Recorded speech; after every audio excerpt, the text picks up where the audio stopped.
What's going on, guys? It's been a little bit, and today I wanted to go over the series by Shopify and FlyQuest. The reason why I want to do this is I want to gauge where Shopify is entering the split and what projections we can make for them throughout the rest of spring. Now, I do not have high expectations for this team.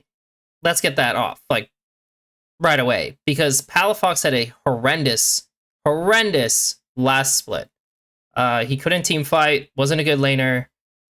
Champool was just kind of whatever. Contracts was fine. So this switch in for them is, that's all right. Fudge is an upgrade. The only downside is that Fudge is not someone who makes big impacting plays. So, okay, we have a super inconsistent mid, right? So this is not great. He is fine. He can make some big plays. He's okay. This guy is good. Obviously, this is not their true support, but right now Zeyzal is not it. So you're really lacking on your firepower going into this series in the bot lane and in mid, okay? So this is the two biggest issues we have so far. Fudge, again, we'll just have to see. Meanwhile, for them, they are, I'd probably say, the second best laning bot lane. This is in terms of who's playing at their best, and I believe if Yeon and CoreJJ are playing at their best, they'll do better than Monster and Busio in lane because CoreJJ is better than Busio. That's just a fact. Quad, has progressively gotten better. He'll hold down the fort. He's very consistent, so this is a for sure advantage. So they have advantage here, they have advantage here. Inspired is just a more consistent, stronger player. And then Blippo is probably just going to do, the same old shit that he always does, okay? He does well in this lower level competition. He'll be fine. So this team is heavily favored. Just obviously, they've also played together for a long time, so with the 1 year already, right? And, well, actually, it's not 1 year. Technically, it's 4 out of 5 players played for 1 year, and then Quad played for just, one split in the Worlds. Not yet paid, but regardless, still a reasonable amount of time. Here for the draft phase. I'm really curious if they're willing to just let that one through, and they are. Yone's going to ban instead. So Skarner is essentially the most OP champion in everyone's eyes in that you ban it every game, and then you first pick it if it's open, and it's won every game that's first pick. But that doesn't mean that the champion is the end-all be-all, because it's still a utility jungler, and you can play around that. But you definitely can. So FlyQuest is basically saying, okay, you can have the Skarner game. We're going to do our Ivern, which we've done before, and then we're rolling out Ashe. Now, Ashe has seen lower priority in various leagues. Many teams probably would prefer playing Varus, especially because Varus is just a better, tank killer than Ashe, but they chose Ashe. Adds utility, adds engage, sure. Okay, they go that route. Many teams would then pivot towards doing Ezreal, though Ezreal is not necessarily as great into Ivern, but people like playing Ezreal into Ashe. Nearly taking out Korea's #1 they choose Varus. In my opinion, the greatest upset in League of Legends okay. For one of those matches. So close, but yet so far. And you know that FlyQuest are hungry to if it's poke Varus, which usually it is, you are negated a little bit from Ivern, more so compared to Ezreal. And then they roll out a Jax blind. A blind Jax, which right now I'm going to tell you, in the order of what you would take in top lane, he is not up there. He's in the third or fourth slot of importance in top lane. No one takes him like this. So already this is very different and odd. Now they could also have just taken Rel at this point. They could have just slotted in a Rel with Varus, which would have been perfectly fine. They would have to take Alistar or something like that. He was great internationally. It was just so exciting to see his growth. And he's going to be playing a critical role in this draft with the Ashe pick, getting that engage, getting that utility from the bottom lane. One of the things when you do pick Ivern as a jungler, so they take their counter right away to Jax, which is Urgot. Jax can't ever really jump into Urgot or else he gets flipped. So you have to be pretty precise as the Jax. Both champions can play in lane swap. Jax has counter strike, Urgot has his E, so they're both doable in lane swap situations. His Olaf, his Urgot. These are advantages in Fearless even more so, because even though you can't play these next games, he can just go back to the stock standard meta stuff in the coming games. Interesting, the Braum ban pretty early here too by Shopify, trying to take away that team fighting defense. Whenever you have to play into an Ivern, it's already kind of rough for your engage. But if you had to play into a Braum also, I actually like that really early Braum ban from them. Orianna ban. On things like Leona, got it. Lane, that then your lane phase isn't hindered by a Braum counter pick, and you would think that they would also be looking at more of these engagements. So Yone's banned, Orianna's banned, Victor right now in this comp it's not his favorite to play into Skarner. They also could roll out things like Nakali or something like that and try to go a route that's damaging in the sides. So I'm curious what they actually will do. Most likely with Braum Band or Con Band, you just take your priority support. With Smolder on the new patch, getting a little bit of buff with Infinity Edge is raising that win rate, so definitely have to be worried about that potential double mark. Of course, they're just going to blind their mid. So to them, they're saying that nothing will counter this. The most natural reaction to seeing Cassio is taking additional range, right? Additional range. Right now, Jax does not have to interact in full team fights that much. And you already have a poking champion in Varus. Skarner does not have to just go in and engage. So what are they going to do? I mean, a new name of the league, but still it's going to be a quad Cassiopeia here. One of the champions that, first game they were all trying to hype up for him. And Cassio really has thrived with the feats of strength, not actually even requiring her to buy the upgrades. Don't have feet. Don't have to buy boosts. Don't have to buy the upgrades of the boosts either. So you get the automatic extra move speed if you can get those feats of strength. So Leona, lens value is very high now. Deal with, engaging into that difficulty. Also, walking straight at the Cassio, as a Skarner coming through the wall, you can just throw down your W. It's very, very difficult for Skarner to deal with, for Leona to deal with even as well. Veigar would be interesting. Wei. So the first thing in their head was picking Wei. Have a lot of wave clear with this. Personally, probably would have just played Victor. Like, Victor is just a superior champion by a mile in so many ways. And you'd be able to outrange. You have zoning tools. Their comp is not bad. Now with Wei, it's okay. It's okay. You have that outrange there for Palafox. Palafox coming off of a But he also can't side as well. So this is what we landed on. To really have that opportunity here to play at the highest level, to show that they belong. They all feel that they've been overlooked at times. They all feel that they haven't necessarily had that perfect set of circumstances around them. And so this is their opportunity to step up against the defending champions. And they chose Rel. And Rel is the superior pick to Leona in many cases, mostly because Leona cannot cancel Rel's initiation at all. It's tough, man. It's tough. So, yeah. She's kind of in the same bucket as like Malphite for me. I'm never mad to see Rel. Went that route.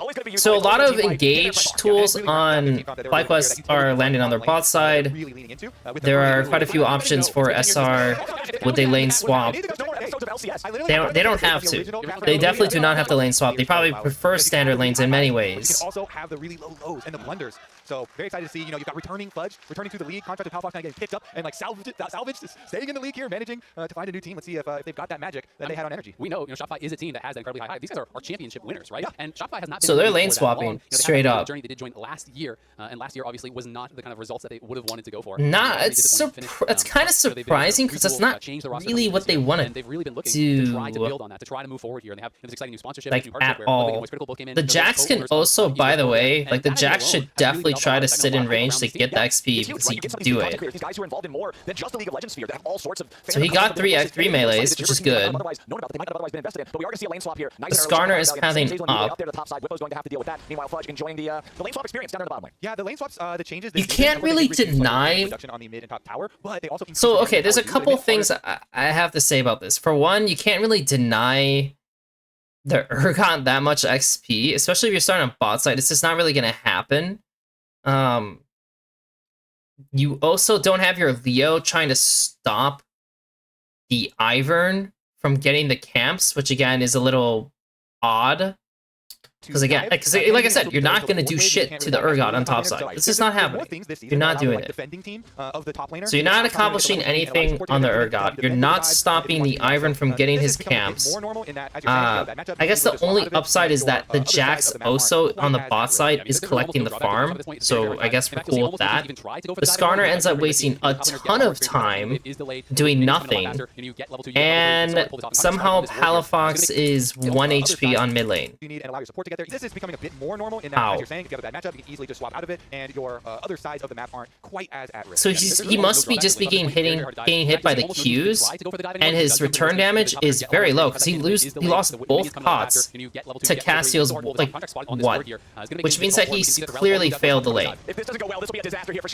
I mean, I'm not surprised this went horribly wrong.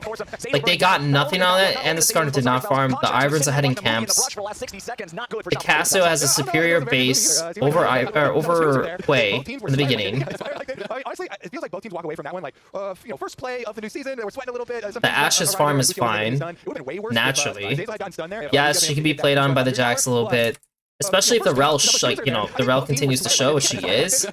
And they spot Ivern here too, which means the Jax has full capabilities to like fight.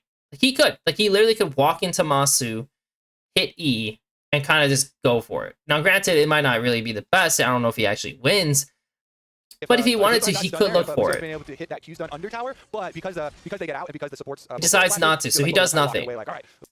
And the Ivern, again, the Ivern's not coming back here, I thought. I wonder if it actually is doable for him to do that when looking at it. Because right now, he could walk this way, straight into him, and once he's on top of Masu, Masu has to run. Like, Masu will hit cleanse, and then they're going to go into a DPS race. Does he win the DPS race? He has a pot. They both have biscuits. I don't know. He might actually lose it because of lethal tempo. But it could be worth, like, testing this at least. It definitely could be worth testing this at least. And top lane's going to base no matter what in this situation, okay? If you look at his HP, they're going to finish this crash, and the Rel's most likely going to leave and do something else. Way worse if Zazel had gotten stunned there. If Bucio had been able to hit that Q. So it's actually a little surprising to see Leo go straight up versus going bot. Because if Jax also stalls that wave, then Leo can actually make a play. And so like Masu like dips, and then they send a TP for Bwipo to go bot. But now imagine if Leona's just here ready to make a play right on you instantly. Pretty fucking obnoxious, not gonna lie. And then the upside is then that these guys are going to try to zone you up here, right? But if this play goes well enough, then Jax could finish this out, and then he actually has TP for topside. And Skarner's also still finishing his clear on topside, which does give him the chance to just cover this, cover the Varus. Which though wastes more of his time, which is not that ideal. But so be it. This is how they maneuvered it. SR didn't want to take a chance on any of these plays. They're just playing normal. Okay, so be it. Mid-game frontline with a stairs gauge, and when he's got an Ivern on his team, you know, even on Urgot, on basically anything, we saw a lot of Renekton too, where he charges in and starts out a lot of these fights when he has the survivability of those extra shields from items as well as his teammates to go in on. Yeah, 2v2 up here on the top side, but most of the damage absorbed by the tanky sports, so not really anything too crazy happening. Inspired is packing up towards the top side of the map yet again as Fudge wants to brawl with Bwipo a little bit down here in the bottom lane. Isn't going to get the stun with Counter-Strike, so Bwipo still just find himself. We have the grubs are going to be spawning here in the next 15 seconds. The control of the top lane belonging to So as you can tell, FlyQuest is already prioritizing the grubs. And now these guys are looking for a dive again, which is not going to work. So already from the, like, just watching this game from the beginning, I'm also going to increase the time frame because now, like, I'm clearly seeing some huge issues by SR. They ignore grubs, so they can't fight for grubs. Okay. Bot lane can't fight as well as they want to. Mid, slowly losing. We looked for 2 dives on Urgot that don't matter. Okay. We lost the dragon, so we didn't even get the dragon on the bot side because we just do it too slow, right? Especially because it's Mountain. Mountain takes longer to kill than the rest. And Skarner just doesn't have that kind of power to deal with it.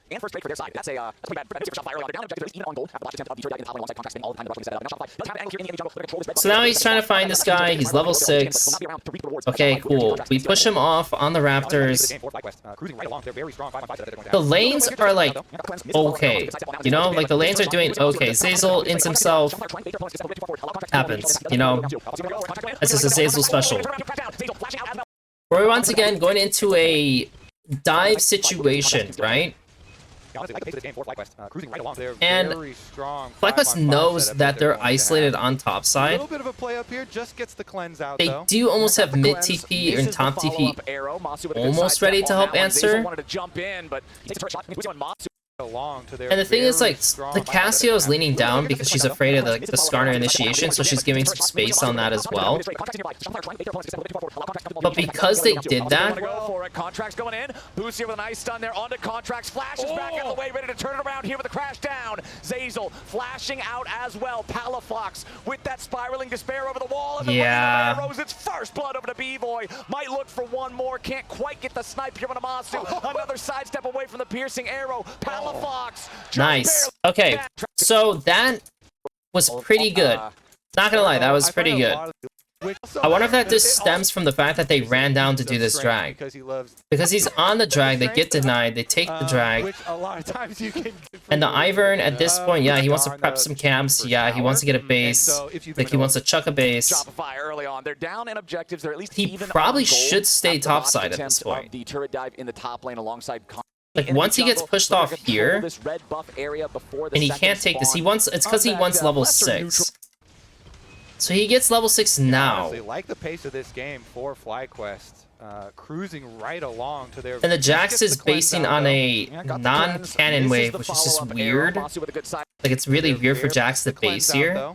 Yeah, got the cleanse. Takes a turret shot. That means Busio and Masu are going to come out. I feel like they just need to contest this wave as 2.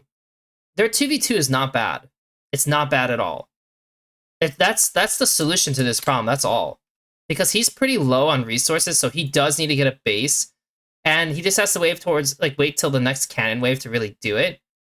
Or they're delaying, right, for like a swap with like the TPs. So they just need a little bit of time bot. So if they contest this one wave here now, they'll be fine. I mean, literally the Urgot could sack a wave bot, run up, and even like help with this in the end if they really wanted to. Like if they felt that like had that little confidence if this was gonna work, they would do that.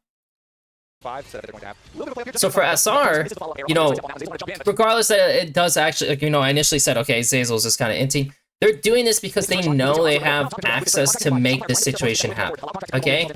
So they're committed to making this work. Honestly, Busio doesn't even need to go back in, which is like the funny thing. Like Busio actually literally does not have to do W. But he does, and it ends up like kind of screwing him over, because this is actually the wave that they want to base on, and yeah, Masu can't really outplay this too hard. They die, so we're gonna reset, and then we're gonna play for second grubs in 1 minute.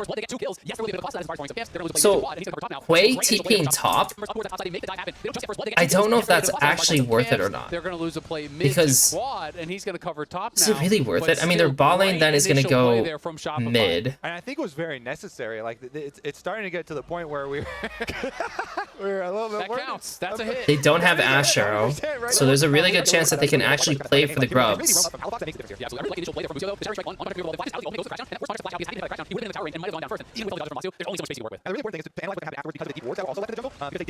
Uh-oh, we're right back. Now the really important thing is, so they're fighting on mid wave with no Ash Arrow. Because they did give up some priority there. Zeyzal finds this guy. We're right back into the action though as they're locking up Masu. He doesn't have any summoner spells, but Busio will counter engage, and B-Boy is already down. That's kind of out because had he been if Cassio's there, did Cassio even TP?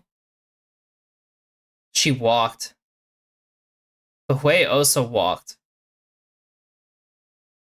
Jax has TP, Urgot has TP. The deep wards that also left the jungle because they no. Oh, so they Varus are the Rel?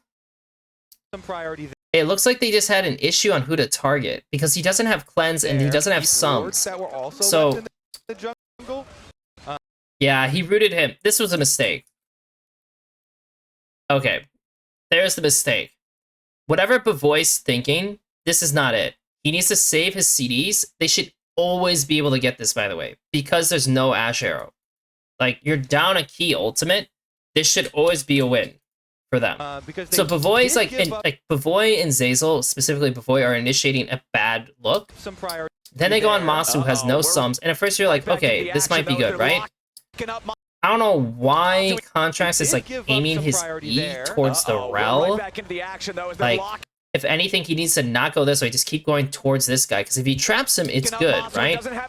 She flashed ours, and obviously Palafox is like a little late. That's not on him.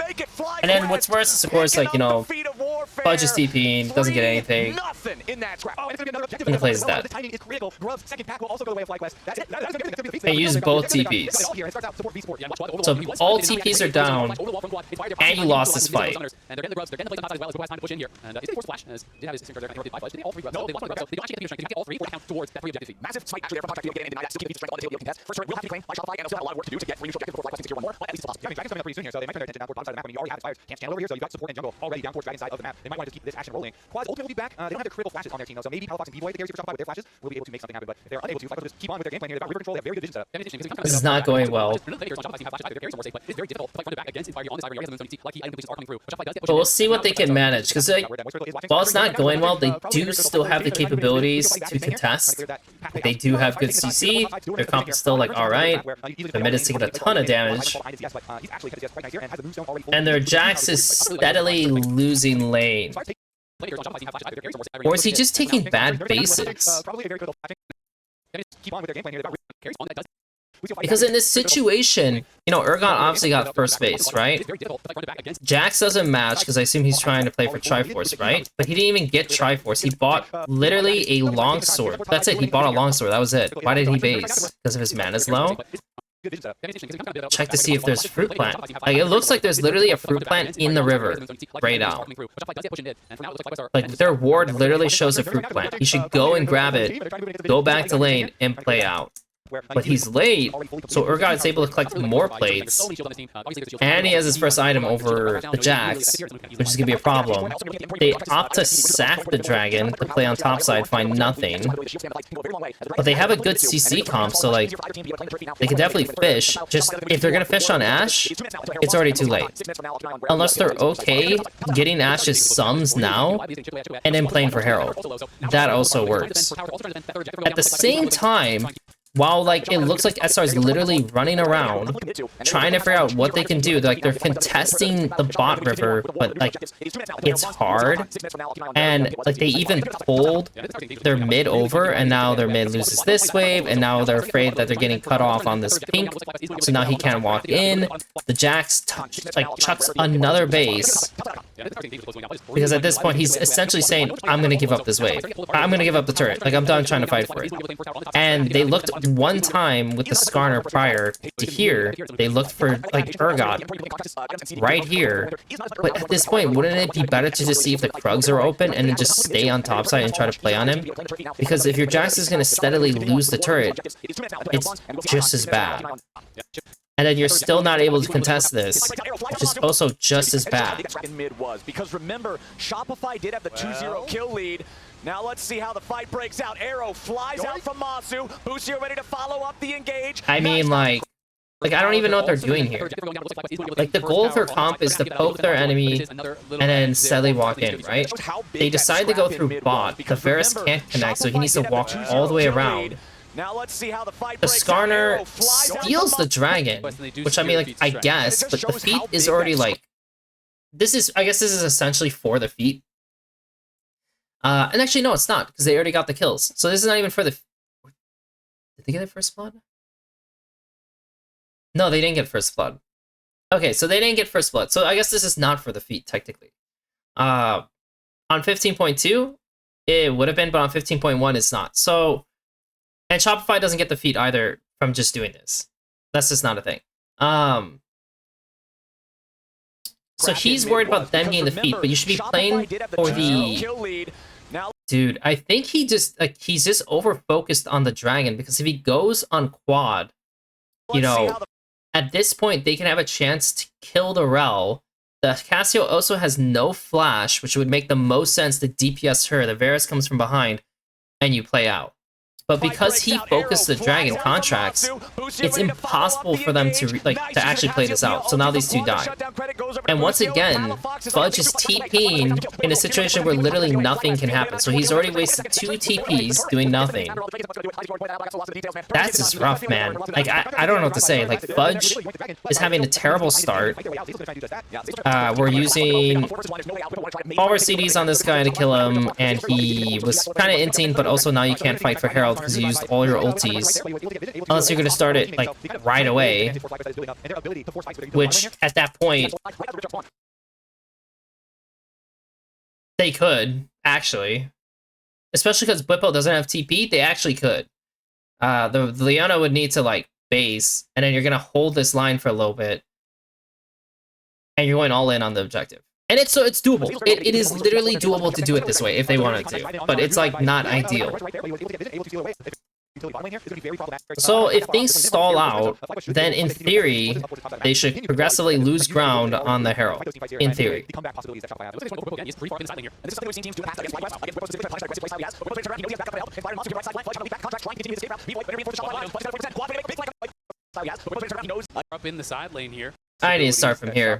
So now, FlyQuest are first on mid wave, which means that they're going to be able to go into side next, right? These guys book it into side. Again, he is pretty far up in the Contract's side lane way here. ahead of everyone This is else. something that we've seen teams do in the past We're against TPing. FlyQuest, against Whippo specifically, try to punish that. Now we're aggressive all play stuck style on he the has. side But Whippo's randomly ready to turn it around. He as knows he has backup, trying to Shopify. help him. Inspired and Masu here on the right side flank. It was a good Fudge trying to arrow. leap back to Got the Contracts, flash. trying to continue He his slowly escape route. chased down. B-Boy, Inspired ready to instantly reinforce the flashes, shot which was line. smart. Fudge is down to 40 backup coming to help him. Inspired and Masu here on the right side flank. Fudge having a leap Yeah, it was back smart of him to Contracts, actually. trying to continue If he gets hit, like if he gets slowed down anymore, he's in a dangerous spot. So him flashing is good. Also puts the R away from him so he can actually DPS. He gets slapped. to reinforce the Does shot, but Bavoy having a leap have back to Contracts, trying to continue his escape route. Oh, Bavoy screwed up. So for one, Masu here on the right side flank. Fudge having he actually can't see Bavoy, Contracts. right? So if he stays hidden and he throws his R, I bet it'll hit. Like there's a good chance he might actually be able to hit someone with his R here. If he's not going to do it that way, then he needs to hold his Q so he can actually hit someone with the procs with his Q so he gets more damage. But because he does it this way, where he throws Q and then he throws his R, he can't pop it. Like, his E doesn't have that range to reach either, right? So he hits the Q, hits the R, can't follow up. Can't help Masu. Or can't, like, add damage to Masu or anything. And then, obviously, Quad is just, like, sitting behind. You can now, like, help DPS and kind of, like, break up the fight, which is fantastic. Because right now, they're actually overcommitting FlyQuest. Like, once they got him to this position, they won. Like, they actually won. It's like, they can throw the arrow, I guess. Like, in the end of the day, they can throw the arrow. But this is about it. Like, once you get to here, this is it. No more chasing. This is bad. Don't chase anymore. But they do. And you could probably say the best option for Lucio is to actually run this way and then go for a flash play over the wall, and it's GG. But Bucio, you know, being the guy he is, doesn't really think about it, doesn't really do anything, just kind of, yeah. And Whipple's able to get out, and again, that's thanks to Quad. Like, Quad's pressure freaks them out, and where did Palafox put his next abilities? Oh, he put a shield down there. Palafox didn't have damage either to do anything. Quad's ready to make the big flank come in, but Whipple might just be the first to lines. Fudge is down.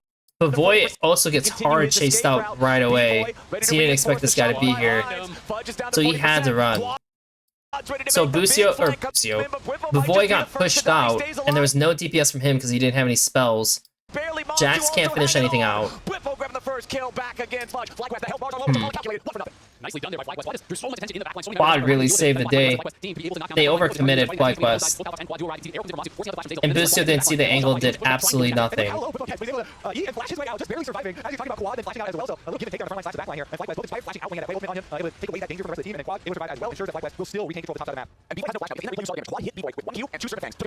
Inspired talking about this was from pros, talking about how he felt that Whippo destroyed him and was the one that kind of made him lose his spot. Fudge didn't really agree in the pre-match interview, but Whippo is just an exciting player to watch because he has such a fine playstyle. He's doing a play his game, and sometimes he has a very different view on how the game is played. Otacon in a minute. Meanwhile, the team fight looking very good for FlyQuest. We've got double item force fire now. The retention has followed up the move zone, so even more. Well, it should be topside. Yeah. Because there's so low kills, like, it should just be topside. And so, like, all their goal right now, I guess, is to just overload sides constantly. Even though, like, you can see they can win fights. With their comp, they can win fights. But, again, by using so many CDs on them, like, FlyQuest knows that we can just do the objective after. Like, use Skarner. Like, use Jaxar. Like, have fun. Like, we're gonna do the objective with Ergon TP, and we're fine. So they get it. No problem.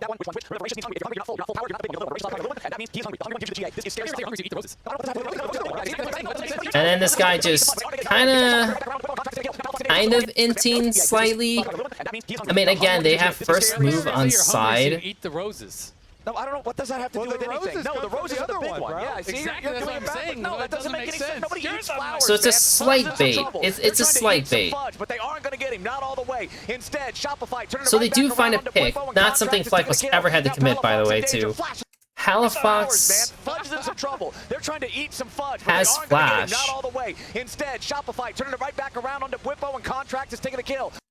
No, that doesn't make sense. Nobody eats flowers, man. Fudge is in some trouble. Halifax also knows that they're coming. Eat the roses.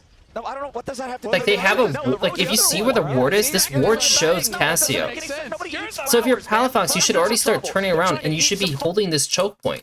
So he just dies for free, for no problem. Like, just dies for free. Yep, just killed himself. Which is horrible, because they actually just picked off Whippo, so they have a chance. Because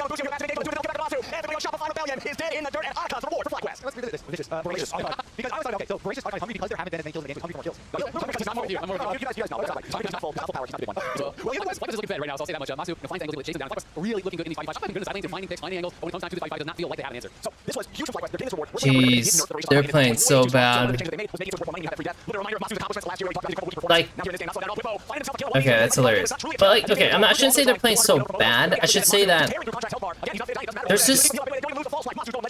there's like these just certain like small individual moments that are occurring where if SR just plays them a bit better, they will find themselves in a good position. Because again, I don't like their comp isn't bad. Their composition is not bad. It's just their execution that's not great. And of course we get some like random deaths like that, not ideal.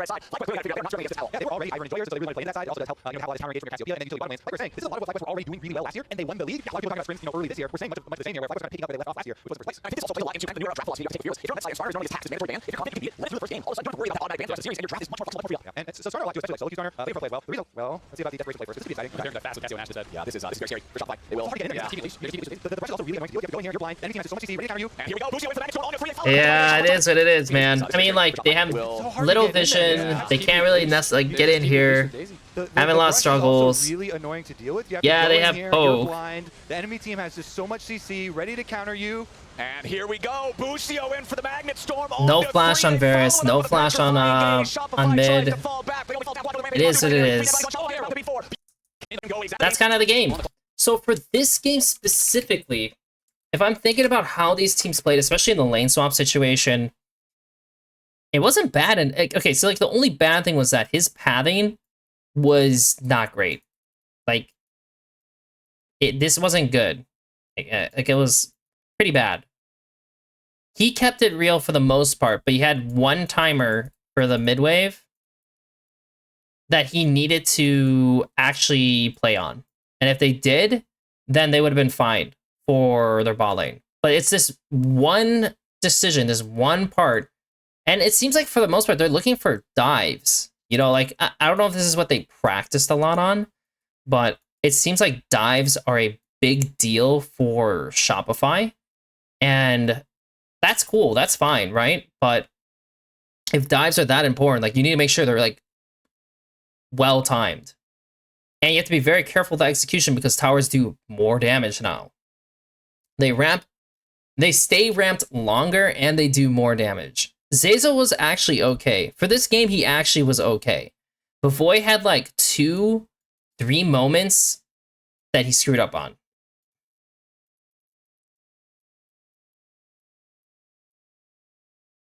Which is unfortunate. Like, he did have a few moments that he screwed up on. He was like his laning was not it. Like, his laning was bad. This just to say it. His laning is bad and some of his awareness was not good. He was okay. Okay, but bases sucked. Bases and TPs sucked. So, for him, there are certain things that were just clear. It's just pathing, bad. Laning, bad. 2 to 3 moments screwed up, bad. Also, that one dragon, the second drag, oops. The second drag, that's all on him. I mean, like, he should not have prioritized killing it. I know, like, why he did, but ideally, it would have been better for him to prioritize the fight. He was okay. Seriously, he was actually okay. like there wasn't like a ton of moments where I was like, man, Zeyzal just really fucked up that moment. So a lot of individual mistakes, which completely reminds me of Energy. Like this literally just reminds me of Energy, which is not ideal. Quad had a really good game. Really, really, really, really good game. For sure, the MVP is Quad by a mile. Bwipo had a solid game. And I say solid in that, like, yes, he had some in-team moments, right? Like the in-team moments, but overall, he was giving a lot of pressure in the fights and creating space for his team to play, which was great. He did okay. Again, I think he just did okay. But that, for sure, MVP, Quad, and they just need to clean up a lot. It was a good comp. It was definitely like a very reasonable comp. And when you go into the second game, you know, we'll see how the bans fall out in the end. Obviously, it's Fearless, so like a whole bunch of picks are removed. Naturally, things like MF, Ezreal are promoted higher because, you know, more champs are removed. He was looking really good. So they're maintaining that Kalista's going to stay banned because they might make... Okay, that's fine. I'm cool with that. Also, Kalista does help promote in-team support plays, which is a positive for SR. Isn't the craziest thing ever because you don't have to rotate through a million different champs. You know, if you do get the best of 5, that feels like it's really kind of wacky getting into game number 5. But I still do enjoy it a lot more. Just have a variety game over game to not be seeing the exact same comps run back game over game. To me, just is a bit more interesting. It also kind of solves that problem that you have, particularly when one specific lane is oversaturated with one very specific matchup. Like, when that Cassante comes to mind, Corki comes to mind, right? The thing that you just handshake at every Jace. it's like, okay, I guess we expect So now they've first picked Cassante. So we have a champion that can play well in lane swamps and a champion that can lane versus the majority of picks in top lane.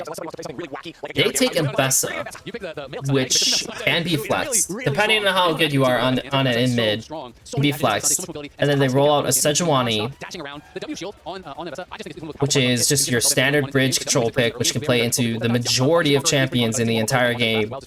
And probably, like, what a lot of people will just do is take the Maokai at this point. You just take Maokai. You don't take, like, an AD jungle or something like that. You just take the Maokai. Yeah, I was watching Faker play, you know, Grass Victor, we've seen all kinds of different champions experimenting with just that different lane power. They take Vi. Okay, so you're taking Vi, who has to initiate deep into the situations. And then they take Victor. So take priority Victor. Yone is still banned. I think a lot of people would prefer taking Orianna compared to Azir into this situation. The only thing is Orianna is more prone to Vi versus Azir has more functionality to, like, getting away. Yeah, he did get some nerfs on this patch, so was knocked down a little bit. Last time didn't really change too much. So they decided to take Azir. Okay. Which is perfectly fine, like I said, and that's mostly probably just because of the vibe.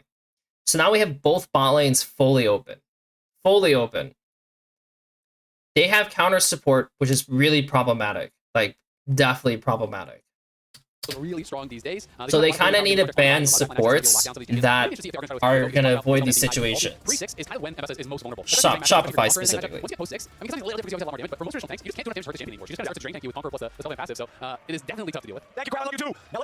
So they ban Ezreal. So they think Ezreal would... But the only thing is that... Okay, so the only thing that makes no sense about banning Ezreal is that you're playing Vi who can lock onto Ezreal. So you're already playing a champion that wants to, like, that can play into it, right? Like, you prefer... I understand why they're doing it, because they're thinking if we remove it, then they don't have, like, ways to get out. Like, we'll confirm that it has to be a immobile ADC. But I don't think that matters as much, to be honest. Yeah, and remember, there are obviously ADs that were banned out. You know, gone from the first Hi, you sir. can't play Ashe, you can't play Corki, you can't play Ezreal, you can't play Kai'Sa, you can't play Kalista. And there is even one more ban to give, so you could even have another bot lane ban and really start to pinch that pool. It isn't that going to be a hard ban. That's still bot lane ban. It absolutely is. And Busi was one of the guys that I was thinking of, okay, you know, who would really benefit? He's another player I thought was going to benefit, because if you remember when he first went into that support role, he was playing alongside Double, he just started over mid lane, he was playing Azir support, he was playing all kinds of different things down there. That's what it is. What if we stop to see a mid laner? What if this was the Busi special? It's not bad. That's not bad at all. So, what FlyQuest decides to do, and like I said, they could have taken Ezreal here. If they do take Ezreal, then you're taking what? Honestly, you could take pretty much any free scaling hyper carry or whatever you're thinking of, and then just play out fights like that. And that's it. Like, that's just how you play, and it's probably better for them in many ways. But since you ban this, they decide to go a different route, which is Jhin, who's going to sit way further back in the fight and just add damage that way. bot lane surprise the entire time. Yeah, I mean, that would be pretty hype, I'm not gonna lie. The Azir support didn't work out when it did come out. It's still kind of cool, and I respected the confidence, so we'll see what Shopify is gonna go with here for their bot lane. Still, you really do start to realize, especially even watching some of the best of fives, like, you know, watching the best of fives, it does kind of hammer home. There's a lot of champions that are actually very viable. And that was one of my pet peeves with Don't like it. Oh, fuck. I really don't like it. So, I mean, people typically did not pick Caitlyn into Jhin. Oh, and we rolled out a Maokai support, which is even worse. That's like way worse. That's so much worse. At this point, they should have just picked Nautilus. Honestly, they should have just picked Nautilus. Because the counters to it at this point with Jhin is like Alistar. Which is like, whatever. By picking Maokai, you're now prone to getting completely destroyed in lane. And, because they're going to take a range support no matter what, right? Like, they'll probably take a range support. So they're going to take a range support, and you're playing Caitlyn to Jhin, and Jhin has good wave clear, so you can't hit the turret. So now you effectively deleted what your bot lane was going to be. Your bot lane's not going to be very useful against theirs. It's like kind of like an equalized top lane matchup. It just really depends. Mid lane, again, it heavily depends. And advantage for FlyQuest because Sejuani will be more useful than Vi long term. It kind of feels like if you're thinking about older champions, it feels more like Phil 6, right? Phil 6 with ult versus without ult, different champions, right? And Nico's kind of in that same area with the impact of the ult. Turn into a war. Yeah, well, Phil 6 can also pretend to be wards. So see, both of those champions are very similar to one another. Just one's an ooh champion, one's a scary champ. Oh, true, yeah. Yeah, you can't get all fangirls because it's scary scarecrow, man. Okay, we've got ourselves lined up now. The drafts are ready. It's time for game number 2. FlyQuest, if they perform like game number 1, I don't see how Shopify takes it from them. But maybe they got something good. I'd love to see Shopify come out with some sort of a curveball, right? Something that their opponents aren't quite expecting to try to catch them off guard. Because this Show me what you do, guys. Show me what you do. I think FlyQuest are doing this because they want to ensure they can get standard lanes. Where are they going? Where do we need to be? Because they are trying to match. They're trying to say, all right, your bot is going top, then we're sending our bot lane top too. Yes, like I'm certain they're trying to find standard lanes because they want, like and we'll see, you know, if that is going to be spotted there, where it looks like it's surprising that, I mean, they did look for it. I was gonna say it's surprising to see SR not try to defend, you know, like try to actually like maintain some level, because you're gonna start saplings on Maokai anyways, probably. So you could have had a sapling set to like scare them off, throw a Victor E.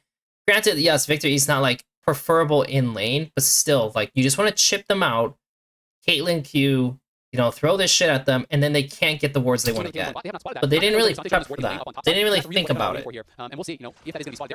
Now, Caitlyn is starting in lane first, which is, you know, a positive, right? Like, you know, they have first control. They're going to get pushed out eventually, like, by the Nico pretty easily, right? Unless they were going to, like, send it right away, which I guess is doable. It's just a little awkward. They're also running heal on the Maokai, which I guess is okay, but it's not really going to help correct your situation. Because they have to be able to kill, like have some kind of like threat or killing to take over. The Victor will do better in the beginning of the lane pretty easily because he's just, it's just how his champion is. Like, Victor's able to spam E's a lot more in lane because of the mana reductions, and yeah, Azir just can't really handle it. So what Azir tries to do is Azir tries to stabilize the early game, and then when he hits level 6, they can start making plays on mid unless they have like timings elsewhere, and it works out really well. Fudge could be in some danger inspired. Make his way up in the top lane. Should be able to find that stun, but Fudge with the unstoppable on Cassandra makes path. What I will say, it's actually a really good gank because it's post TP and Wibble's not teleport yet. So he jumps half his health there. If you can actually keep him from crashing the wave, Wibble can get a base TP back. So the Sejuani did a rush gank top and didn't really get too much, wasted some time, so now Vi has the chance to do something first. How long did it take Vi to actually finish? She's on the crab and she finishes it at 346. She's down here already doing the Krugs. Yeah, so she's definitely like ahead to make something happen. He decides to move through the bot side to play for Dragon instead of just constantly clearing up. So they're trying to prioritize a Dragon take with vision to upkeep so their bot lane can keep playing. And then he feels like almost moving down this way, but the problem was that, like, yeah, of course FlyQuest duo is gonna mess with you, right? And the Vi doesn't want to waste that much time, and Grubs is now coming up. Okay, shit. The Grubs is coming up. Now we gotta prepare for that. Oh, the Sejuani's already, like, prepped on this side. Okay, that's kind of unfortunate. The Cassante. You know, the Cassante burned his TP because of the gank top, which... Actually, it's just because the Cassante TP this way. because he allowed a free situation. I was wondering the coach's opinions. I got a chance to talk to a coach from every single team, from LTA North and prior to the split. And the Victor was full HP, so like I mean the Vi could have ran up here and tried to help this guy in the end because he's tried to finish the crash and he just couldn't, and that's why it's so awkward. Because they felt it meant they had a lot more impact on the game. Especially some of the top coaches were talking about they had felt drafting was relatively simple, compared to what it is now. Because it's not just about okay, what's the next, picking your bag of tricks. Sure, Cassio might be a good individual champion, might be a good, you have to really keep in mind the entire team comp and not just torpedo your team. Sure. I feel like if this was the case, once he took this crab, I feel like Vi should have ran top and helped the Cassante get this in. Because if she does help the Cassante get this in, yeah, she's going to be slow, but then he gets a more reasonable base. And they knew because he's holding the freeze, that's why they do this gank. And yeah, him losing conditions kind of sucks. Because the Mbessa still kept her TP, right? So while they're getting the drag, if their ball lane is forced to go back through here, which hurts them, Sejuani is going to be on top first, the Mbessa is going to be on top first, then Nico is going to be able to find a base on bot side unless they want to keep humping.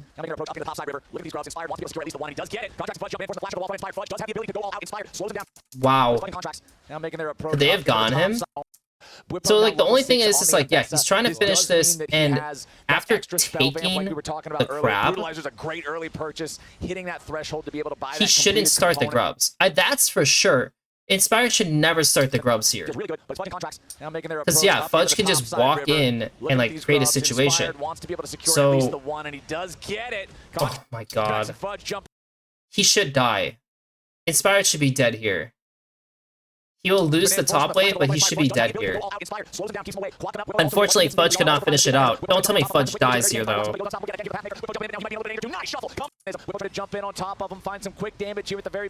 a good W by Fudge. Oh, dude, that was an int. That was an int by him. That was so stupid by Fudge. This was great, okay? So right now, Mbessa is stuck, right? He needs to Q3 the Mbessa. I don't know if his Q gonna be back up. Also provides an escape mechanism. Bwipo trying to jump in on top of him, find some quick damage. Yeah, it definitely will be.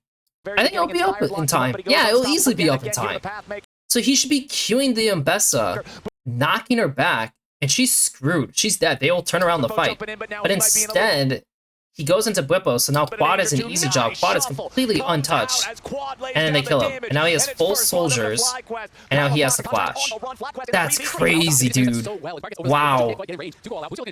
And so, you know, I did say, like, Lucio could come first to Grubs if they really want to, like, enhance the fight. But at the same time, if their bot lane is locked, their bot lane wants to keep pumping. Like, they want to keep, like, essentially, like, sticking down here and making their lives miserable. Oof.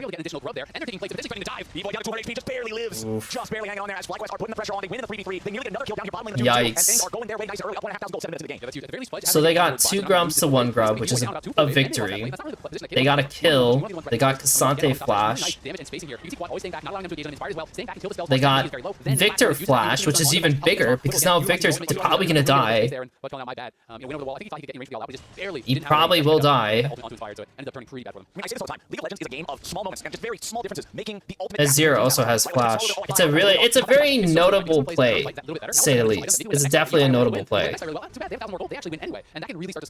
And if it's not even a notable play, it means that Victor always needs to call for help, or at least be like wary of needing help. That's why you see Maokai's giving vision up here, because they're worried that he could like die, right? But if you notice what's happening, so Lucio is pretending to be, you know, Sejuani to get fake info, right? Okay, obviously now we know it's Nico. So Nico's pressuring top side. She could always go through lane as a minion. Meanwhile, Sejuani's just like, okay, well, I'm done with my camps top. I need to go do my bot camps. Have fun. The Victor's pressured, right? Like, he's fucking scared of something happening to him from this area. Meanwhile, Inspired's just like, okay, I'm taking this, this guy has no flash, I'll go on this guy because you're also showing Maokai topside, and yeah.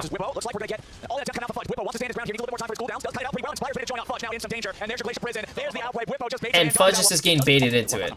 Like, Fudge is like fighting hard, just thinking like, oh, nothing's gonna happen to me, and he's dead. waits a man, dodges out long enough, and gets the reward. I tell you how many dashes there were in that fight, I don't know if I can count that. No, neither do I. It's just not between these two champions. There's a lot of years. Dashes were there, yes. I actually got Liam between these two champions. It's pretty tough. But hey, since they're against each other, obviously they go blow for blow. 2 versus 1, the X makes a difference. Absolutely does. And that is Now he TPs, Grubs is in a minute 20, and Bessa holds her TP, walks down bot, and if he does just sack the wave and he has TP for the next, like, Grubs fight, they're gonna win. Like Fudge will have to shift, but it's too early to shift. He has to stay bot, and Bessa's gonna have TP.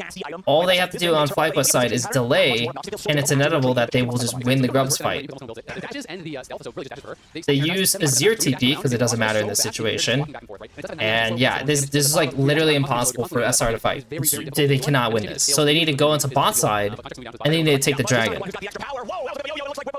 So they kill this guy. Cool, right? The Maokai needs to say, fuck this. He can get some vision. For sure he can get some vision just in case they dive top. So they need to do the dragon. Yeah, looks like for sure Empire still has his smite available for this last one, so that is going to be secured. FlyQuest 1 kill away from that first strength, and so FlyQuest is trying to split their members up to try to stop this guy. They should not be able to do anything here. Shot out, Infernal Drake They end up wasting Mbessa TP, so that's a great. SR was able to get a second dragon. They got 2 dragons.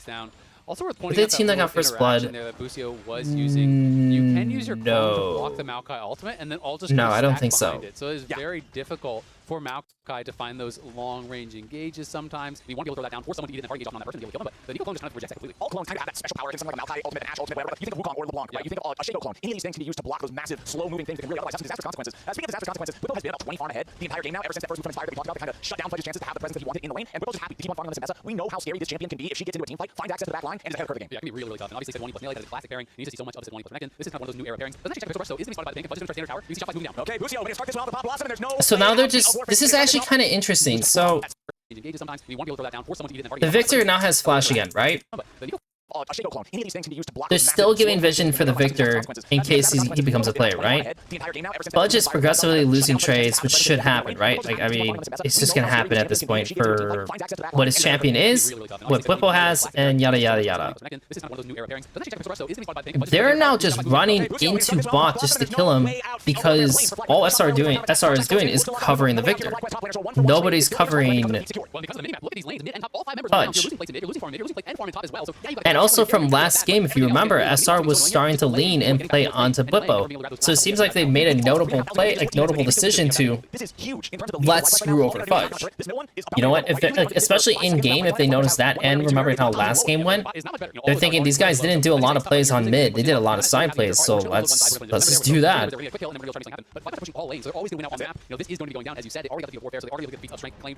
Rough.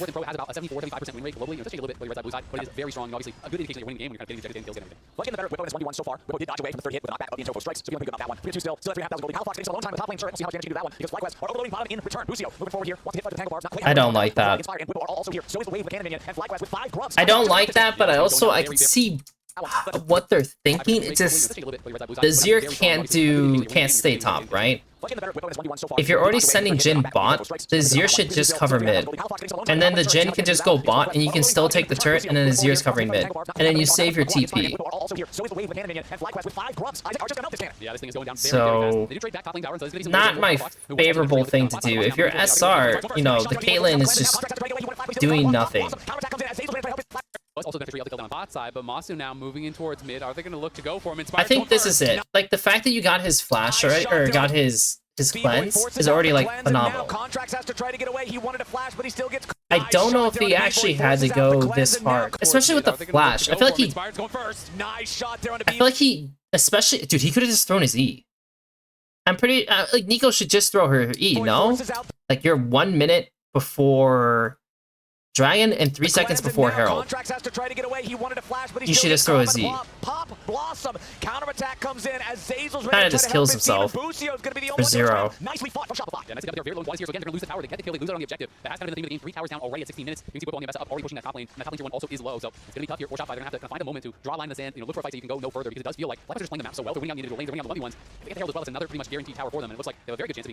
Yeah, we'll see if Shopify can do anything about it. At the same time, Whippo's going to grab the tier 1, so that's just tier 1s melting everywhere. All 3 of them down now for Shopify. The tier Chewy taking in that bottom lane like we saw. Rift Herald in the pocket of Inspired and FlyQuest. We're now up 4,500 gold. The only thing behind it is Dragons, and it's not that big of a concern, really. Yeah, and you can see Quad's going for a pretty greedy build here, going for that second, so he's going to be able to make his way towards that. When he has that fight, that is going to be massive, and you can use that Herald to try to get easier in towards that Dragon. Drop Herald mid, force response there, take free Dragon. I don't know. Shopify kind of doing what they did last game. I really don't know what they're gonna do. Like, this is what they did last game, right? So now they're attacking the Azir side. They're still protecting the Victor. They're giving the Victor as much time as he can to farm, but he's still only even CS, right? So we're even CS as Victor with not a lot of benefit. Wrap back around, going through the sides, sacking mid constantly. The Caitlyn's omega useless. They're losing more elsewhere. But I think it's going to be down to Autogon, which is going to be up here. You know, a little bit over a minute. Herald's going to get summoned. FlyQuest going to try to put themselves in the best possible spot to take that Autogon, but I think we're going to get a game that just comes down to a fight around it. And if FlyQuest gets it, I think it's going to be a bridge too far. Ooh, nicely done there from Fudge, trying to lock Whipple underneath the tier. Herald's going to get summoned. FlyQuest is going to try to put on one. I don't know if I really care about some of these side overloads, because when I look at how the situation popped up, like Quad is here, right, and he decides to base. They decide they're giving this up, right? So he bases because he's not sure what's happening. Once these guys re-show on the ward here, Quad should just run back bot. There's no reason to sack this. He should run back bot, 100%. If he decides to go mid, they're playing 2 lanes. Okay, so we're playing 2 lanes. It's going to be down to Autocon, which is going to be... They're losing more elsewhere. But I think it's going to be once you see the TP pop up here, I feel like you just shift the Herald away from the situation and you go mid. And Azir pushes mid and then he runs bot. I feel like, because like this play, you're not doing anything. Like you're kind of just stuck doing nothing. Then Whippo kind of kills himself almost, has the flash out, going all in. Ooh, nicely done there from Fudge, trying to lock Whippo up underneath the tier 2 turret, but it doesn't work because Whippo's able to make some distance, get himself away to safety. Masu locked Whippo up underneath the tier 2 turret. I think it's going to be a bridge too far. Ooh, nicely done there from Fudge, trying to lock Whippo up underneath the tier 2 turret, but it doesn't work because Whippo's able to make some distance, get himself away to safety. Masu jumped on by Zazel, but Masu also flashing out with a pop, Blossom just too scared, because at this point Nico doesn't have R, so once he's showing up, he throws his E, but that actually was not necessary. Like, they're already out. This is the time for Bavoy to actually go in, toss his W in this situation, and I think they actually can kill this guy, and he'll die. And while this guy is pushing mid, like, you're in a position where you don't need to be taking a 5v4 for fun. Like, you really don't need to be like creating like this kind of situation at all. Like I said, they could have taken the Herald. The Herald pops up here. They could have taken this Herald and ran him down. Literally run him down. I mean, I don't know if like the best way to do it. I don't know if it's like this. This is like the path that you take.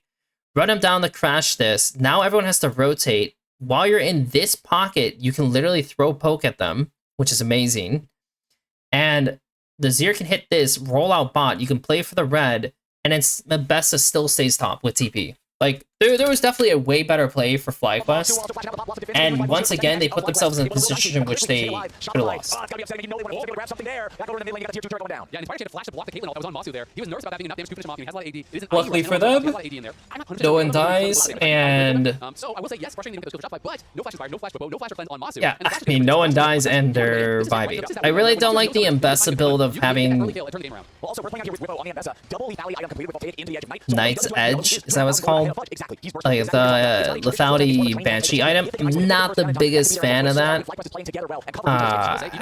Yeah, not the biggest fan of that. To be able to get that kill, right? Because 450 shield on the W, you have 30% of the damage that you deal on your ultimate straight up, and then you obviously have all the healing coming through with Conquer, all the capacity healing from that. So if you don't get that 100-0 kill, this champion can become deceptively tanky, just straight up through drain tanking. It can become really tough. So if you're going to commit for the pick on Mbessa, you have to have that edge knight popped off, you have to go for that kill. But you can see FlyQuest already on Autocon here and is getting down to half HP already. Shopify are on their way, but Fudge's got TP now, you have to think. All right, Shopify, if you're going to do something, time to start doing it. TP's coming in down here to the bottom lane. Both going to arrive around the same time. Whippo arrives first, but now he's all isolated. Whippo's going to take a little bit more distance for himself. Deadly Flurry trying to cover his escape. Malkai LT flies through. Inspired hit the root, buffers through it. The Arctic Assault nicely done. But Shopify with control of the Icon that has not reset. 5,000 HP objective, but Shopify got to be careful. Whippo getting inventory, not back into strikes. Whippo finally falls. Palfox takes the kill. Contracts to escape now.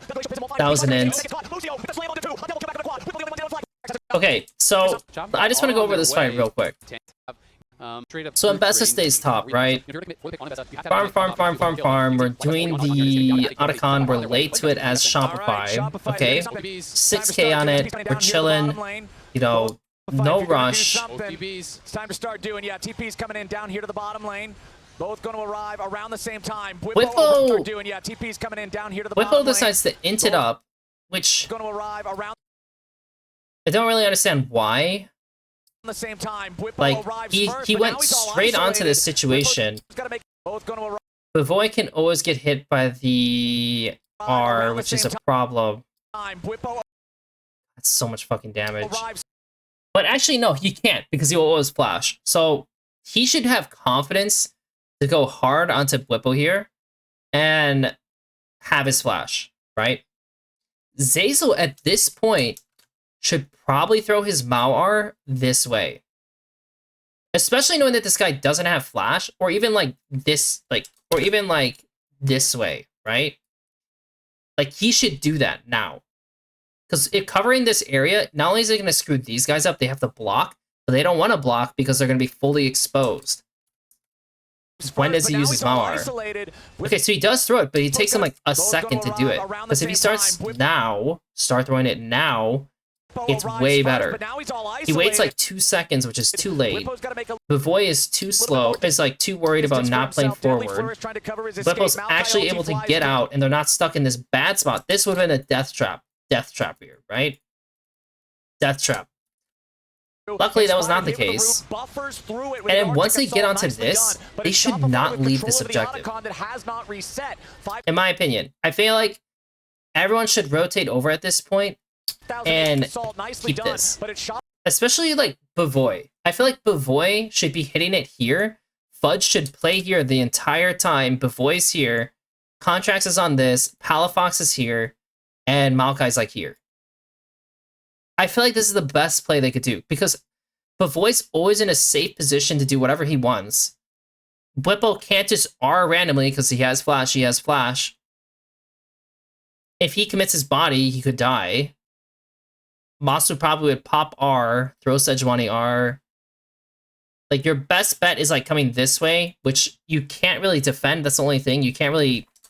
The only issue is that this is like your weak point, right? For SR, this is your weak point, this is your strong point. So if they walk in, you know, the thing is, if they walk in, you can still play for the smite really easily.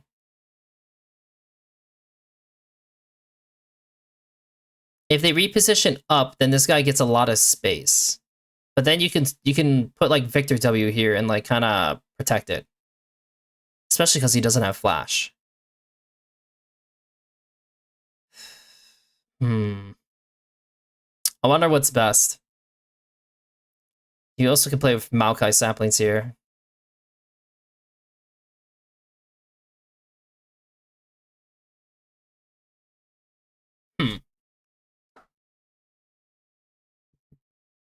They need someone to stop this, though. Maokai would have to, like, sit here, and he would definitely take a whole bunch of damage if he sat here with the Jhin hitting him. I wonder if they can, like, pull it just a little bit this way. If they can pull it at all this way, I think this is good. I think this is the best position. Shopify with control over the Otacon that has not reset. Like, once he gets pulled over here, I feel like this is great.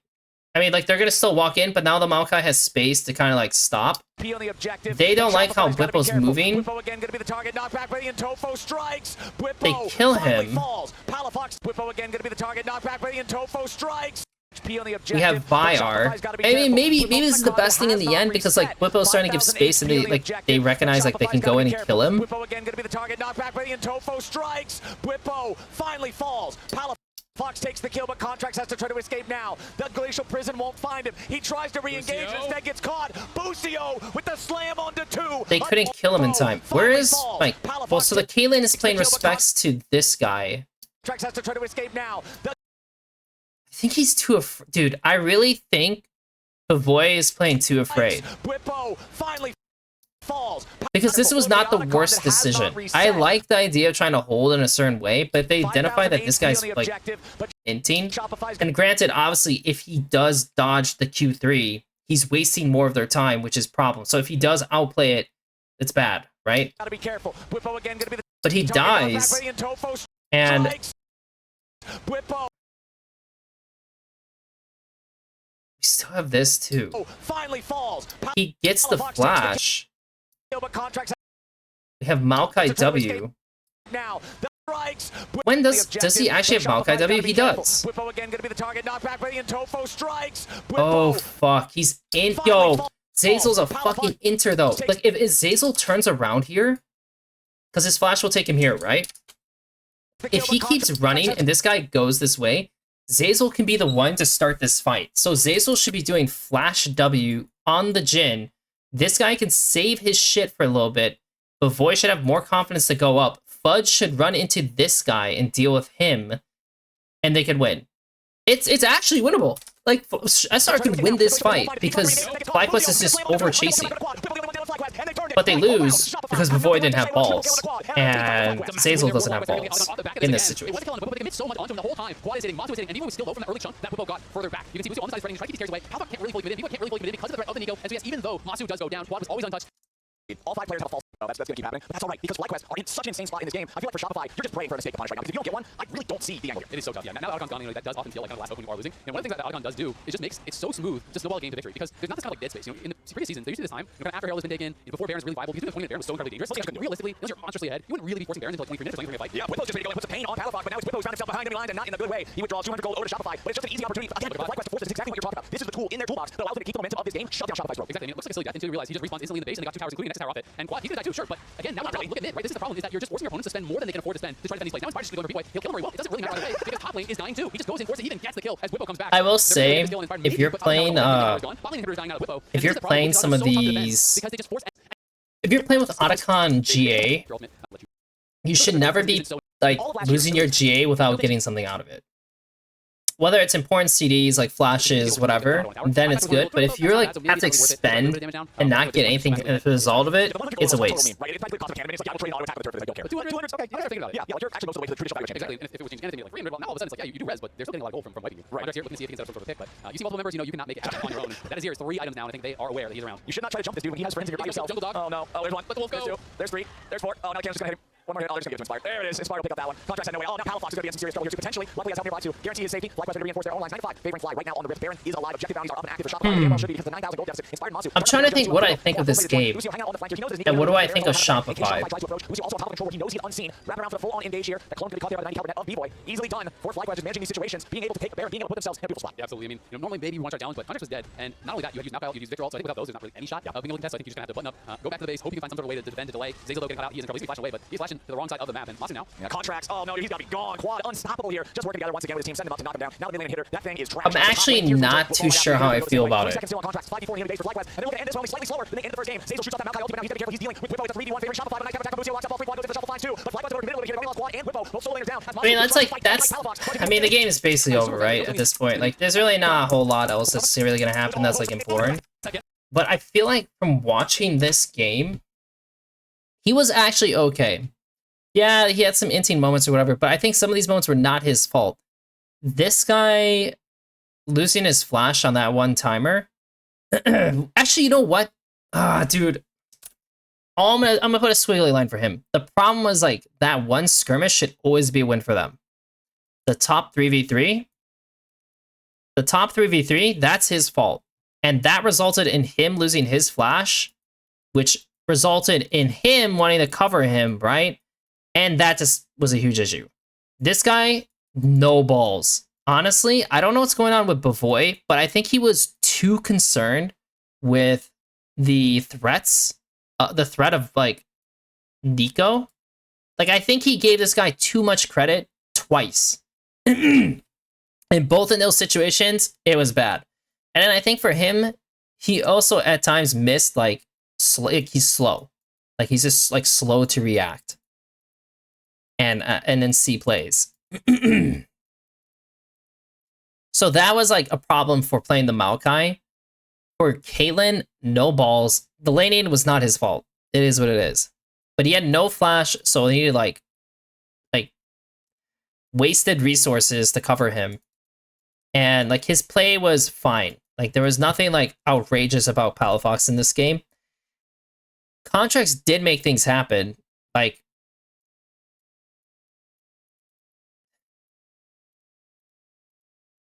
he did make things happen. The pathing was a bit better. I think, again, he missed, like, 1 or 2 timings. There's, like, 1 or 2 timers by Inspired. I think this guy went too hard at times, which was not ideal. And I think overall for FlyQuest, their main issue is that they chase too much. I think they chase too much. And I think this guy plays on bad players too much. Praise.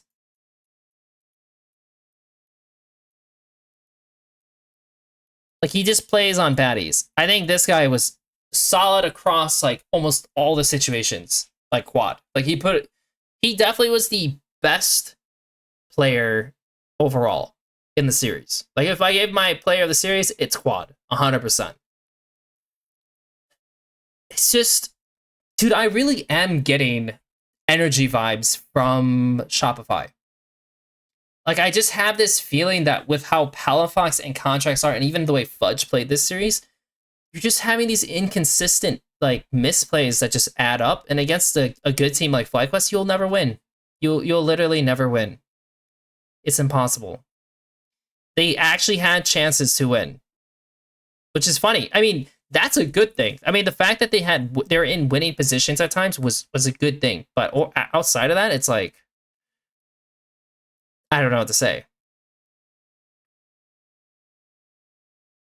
I guess we have to wait to see how CEOs looks like with them, but I don't think it's going to make a huge change unless he reacts faster, unless there's more confidence to play bot lane, but the drafts also need to, like, a little fine-tuning. And like, Blippos and Bessa was not even good. And, like, they did that well, so not ideal either. My expectations from SR is, I feel like there's a coaching issue. I feel like there could definitely be a coaching issue if, like, things are not, like, designed well, which, like, this is not really the best design draft. Like, how these drafts go. And also just some of these, like, fundamental errors, right? Like, fundamental errors. At the same time, him and him and him are not playing well enough. So at the same time, while I want to say there's some coaching issues, these guys are just not living up. Like, especially Bavoy. I feel like this one is the most important one because Bavoy actually had such a phenomenal 2024. And if he's playing at a worse level and you have Palafox and Fudge playing with you, this team's going nowhere. To be honest, this team will go nowhere. So for now, they're still just a bottom 3 team. There's no change in projections with them being a bottom 3 team until we see more games where they can prove that their players can actually, like, not make mistakes and have, like, hero plays by, like, a couple members. That's it, guys. Thanks for watching. Until next time.